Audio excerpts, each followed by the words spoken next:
Hi guys, Andy here. It's kind of nice to be back, I guess. My first proper Let's Play, I guess. It's been a while.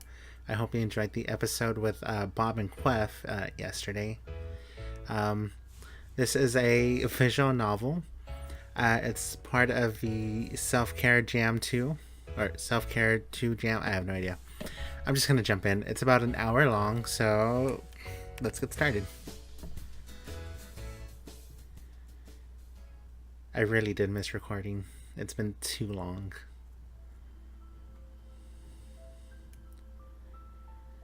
When Jordan was 12, his family moved from South Korea to a little town in the United States located in northern Idaho. When he was saying goodbye to his best friend before the move, Jordan kept thinking about how he wanted nothing more than to kiss the boy. He realized that his intense feelings of friendship were mixed in with an intense romantic crush. His realization had been confusing because he never knew that he could even have a crush on another boy. Upon this realization, he looked back on his life and knew that he just never felt the same way about girls.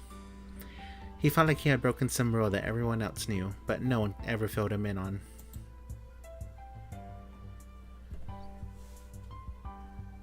When Harvey was 12, he was playing hide and seek with his sister. Harvey had decided to hide in his father's bedroom closet. Harvey had forgotten that there were rules at the start of the game. Stay outside, hiding in the house was off limits. You must stay in the neighborhood. Harvey had been sitting on the floor to the closet when he noticed a stack of magazines on the top of a box in the corner.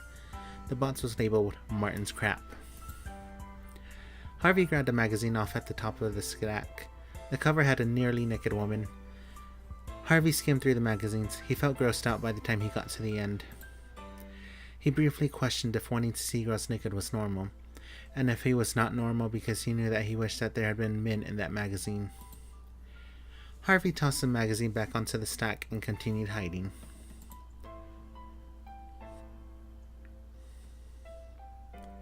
When Jordan was 14, he came out to his older brother Stephen.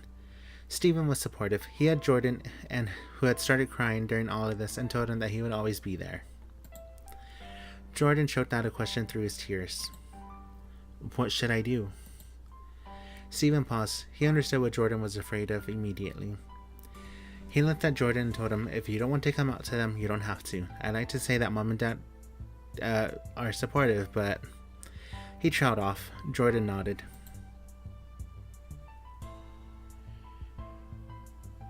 When Harvey was 14, he was helping his mother in the garden. His father came home from work and shook his head as he passed by the two of them. Harvey's mother glared at his father. Harvey asked his mother why his father was always upset with him. She put a gentle hand onto his and said that Harvey's father was traditional about how things should be. She followed it up by saying that there was nothing wrong with doing what makes you happy as long as it doesn't harm other people. Harvey was confused, but hearing that from her made him happy. Later that night, Harvey asked his father what would make him happy. His father replied by telling him that he'd be happy if Harvey manned up. The following school year, Harvey signed up for the football team.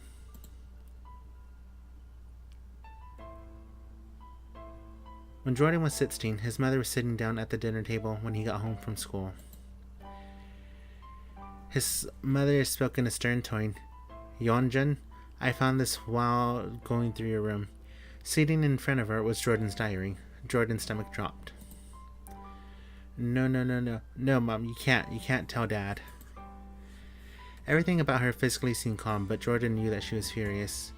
Her hands clasped in front of her. I will not tell your father because there won't be any need for it. Her eyes started to tear up, but her voice was filled with rage. You will stop this at once. You will not do this to us after everything we have given you. We will burn this in the stove before your father gets home from work, and from this point forward, you will start going on regular dates with girls. Eventually, you will get married and give us grandchildren. I know you wanted to start a family, but there's absolutely no way that's going to happen if you continue this path that you're on. Jesus Christ. Jordan watched her open the wood stove and toss his diary into the fire. Every thought, every feeling, every drawing, every secret. Everything he had written down in his diary was disappearing in front of him.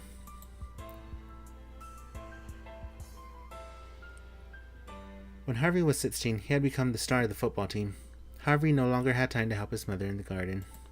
His mother asked him if he was happy with playing football. Harvey didn't answer at first. He thought about it. He wasn't sure. Harvey said he was happy. His father smiled more. His father laughed with him. His father hugged him. His father loved him, finally. His mother smiled, but it didn't reach her eyes. His mother laughed, but it felt hollow. His mother hugged him, but there felt like a massive void in between the two of them. His mother had, and always would, deeply love him. Later that year, his mother got very sick. On her deathbed, she told Harvey that there was no way to measure just how much she loved him. She told him that no matter what he does in his life, that she would be proud of him. She told him that he owed it to himself to do what made him happy. She told him that when he finally found his happiness, to do what he could to make it last. She held Harvey and his sister's hand as she passed away peacefully. Harvey no longer helped his mother with her garden. That's sad. When Jordan and Harvey were 19 years old, they met, they loved, they lived. Their lives changed from that point forward. I'm sorry if I sound different. I just had to not sit down in my stool anymore. It hurts. It's been over 20 years since they started building their lives together. Okay, I feel much better now. I am very uncomfortable still. I need a chair, a proper chair. A faint vibrating noise came from the far bedside table. Joggy, I think someone's trying to call you. Jordan reached over to wake him up. Using a little too much force, Jordan slammed his hand down onto the cold sheets. Huh? He rolled over. Jordan found that he was alone in the room. Jordan leaned over to see who was calling. Candace. He didn't want to make her wait any longer, so Jordan grabbed the phone and answered. Hey! What's going on? I like voice acting? What is this nonsense? Papa. Jordan realized that Candace didn't know who she was talking to. Well, I've been trying to get a hold of you all morning. Cupcake, it's not... I was wondering if... Candace, it's Daddy. Papa just left his phone in the room. Oh. He sat up in bed. Candace went quiet. What's going on, Cupcake? Jordan could hear her calm her breathing on the other side of the phone. I was wondering if I could come by for dinner tonight. Of course, you know that's always okay with us. There was a muffled noise coming from her end. I know, I'm asking right now. Also, Daddy, my boyfriend's going to come by. Huh? Boyfriend? Did you say you have a... See ya! Tell Papa to call me, please. Love you. The phone screen lit up with call ended. Jordan glanced off the clock. It was fairly early in the morning. Jordan pulled himself out of bed, got dressed, and plugged the phone from the charger. Jordan wasn't sure why Harvey had gotten up so early, but he thought that he might as well bring Harvey his phone.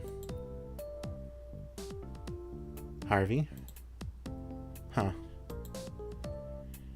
Oh. Hey, sweetie, I see you finally got up. Finally got up? It's still early. Speaking of, what are you doing up this early? Nothing. I was doing nothing. Harvey slid something behind him underneath the magazine. What was that? I don't know what you're talking about. I'm going to make some coffee. Jordan tossed Harvey his phone. Oh, thanks, I was looking for that. When Jordan got into the kitchen, he remembered that he needed to tell Harvey something. Oh yeah, before I forget, Candace called your phone. She did. And you answered it? Of course I answered it. What was I supposed to do? Ignore our daughter calling? Good point. So, did she say anything interesting? She told me to tell you that you should call her and that she's coming over for dinner tonight. Oh yeah, that. That? I mean, that's cool. Can't wait. What's going on with you? Harvey tried to hide a grin. He failed miserably. Nothing. He turned away quickly, unable to keep the smile off of his face. He opened the fridge. He spoke in a sing-songy voice. Did you want breakfast? I picked up your favorite. Harvey pulled out a bag from the fridge. Ginger Gomalo? What's that? I don't know what this is. Indents. Korean bilingual character. Okay. Oh, okay, it unlocks Gomawo. An informal way of thanking someone. It's best translated to the English word thanks. That was okay. Cool. Very cool. Okay, how do I go back? Oh, return. He was distracting me with food, and it was working. Harvey walked over and kissed Jordan on the cheek while he handed him the bag. You're cute. I know. They took their places at the dining table and started having breakfast together. Oh, I was going to say something before you brought up food. What was it? Was it about sweet treats? No. No limits? Nope. How much you love me? No. Harvey looked slightly hurt. I mean, yeah, that too, but that wasn't what I was going for. Oh, well, I might have ideas. It'll come to me. Anyway, thank you for breakfast, Joggy. What does Joggy mean? I'm gonna see what that means. Something like honey, darling, and sweetheart. Okay. It's no problem. I was out already, so I figured why not, you know? I was having such a hard time waking up this morning, I barely even reacted to... Wait. Candace has a boyfriend. Jordan, with his great timing, knew that right when Harvey had started taking a drink. Harvey choked and coughed up some onto his arm. Sorry, didn't mean to startle you. She has a boyfriend? Who is he? She didn't say, but he's coming to dinner tonight. I guess we'll find out then. Candace, this better not ruin the plan. Sorry, didn't hear that. What'd you say? I said I hope he's a good guy. She deserves it. Jordan didn't hear what Harvey had said, but he was pretty sure it wasn't that. Harvey pushed his chair away from the table. I'm going to run some errands. Did you need anything? Didn't she already go out? Yeah, but a couple places I need to go weren't open yet. It's my fault for not checking their hours beforehand. So, did you need anything? I mean, if you're going out, there's some stuff at the grocery store you can pick up for dinner tonight. Are you sure you want to cook? You always do. I can do it tonight instead. No thanks. Plus, I don't want you burning my kitchen down again. Oh, come on, that was over 20 years ago. I got evicted. All part of my master plan, I got to move out of my cruddy apartment and find a new place with you. Oh my god. You would go to... Can you not? Please don't. His goofy expression got to Jordan and they both broke into laughter. It's okay, I don't mind cooking tonight. Jordan leaned over and gave Harvey a quick kiss on the cheek. Jordan had picked up and put their plates into the sink as Harvey walked toward the bathroom to get ready to leave. Jordan shouted to Harvey while he searched the cupboards. What are you doing? What are you in the mood for, dinner? Harvey was brushing his teeth and his voice was muffled when he yelled back. Your chicken Alfredo, I've been craving it. Sounds good. And dessert? Harvey entered the kitchen. You're the dessert guru. Anything you come up with will be perfect. Jordan was not exactly sure what made him think of it right then, but something came to mind. Yep. How about Esther's pie recipe? That is an absolutely perfect idea. You don't even know. Alright, I need to write down a grocery list for you. Jordan had remembered seeing a notepad somewhere around the living room. Bookshelf? Jordan walked over to the bookshelf. What are you doing? Jordan scanned the bookshelf to see if one of them had left it there. Looking for the notepad.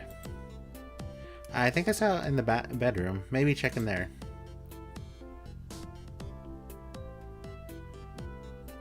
No luck.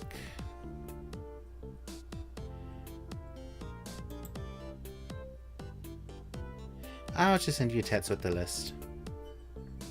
That sounds good to me. Thanks, sweetie. Harvey grabbed his car keys and said a quick goodbye to Jordan as he left.